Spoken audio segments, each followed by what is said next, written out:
اعوذ باللہ من الشیطان الرجیم بسم اللہ الرحمن الرحیم۔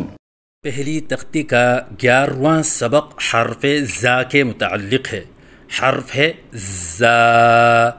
مخرج: زبان کی نوک اور ثنائے سفلی یعنی نیچے کے دانت و علیا یعنی اوپر کے دانت کے اندر والے کنارے، اس سے زا ادا ہوتا ہے۔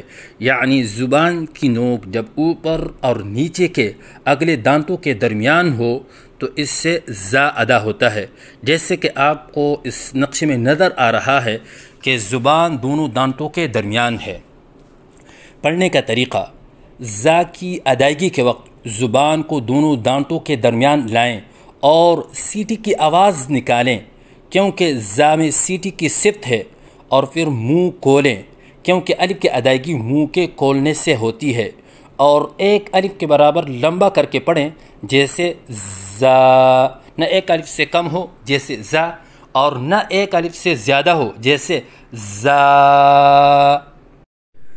غلطیوں کی نشاندہی: بعض بچے زا کی ادائیگی کے وقت منہ بند رکھتے ہیں، یہ غلط ہے، جیسے ز، کیونکہ الف کی ادائیگی منہ کے کھولنے سے ہوتی ہے، جیسے زا۔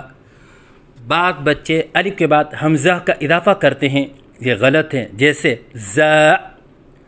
بعض بچے زا کے الف کی ادائیگی کے وقت آواز میں لہراؤ سا پیدا کرتے ہیں، یہ غلط ہے، جیسے زا۔ بعض بچے زا کی ادائیگی کے وقت سیٹی نہیں کرتے، یہ غلط ہیں، جیسے زا۔ تو اس کا آسان طریقہ یہ ہے کہ بچے سے بار بار اس طرح مشق کروائیں،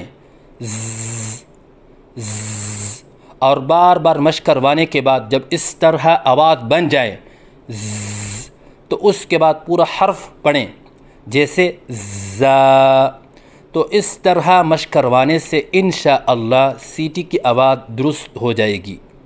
اگر ان غلطیوں میں سے بچہ کوئی ایک غلطی کر رہا ہے، جیسے لہراؤ والی غلطی ہو، تو اس کو درست کرنے کا طریقہ یہ ہے کہ استاد کو چاہیے کہ پہلے بچے کے سامنے صحیح ادائیگی کرے، جیسے زا، پھر بچہ جو غلطی کر رہا تھا اسی کو دہرائیں، جیسے زا، تاکہ بچے کے سامنے صحیح اور غلط کے درمیان فرق واضح ہو جائے۔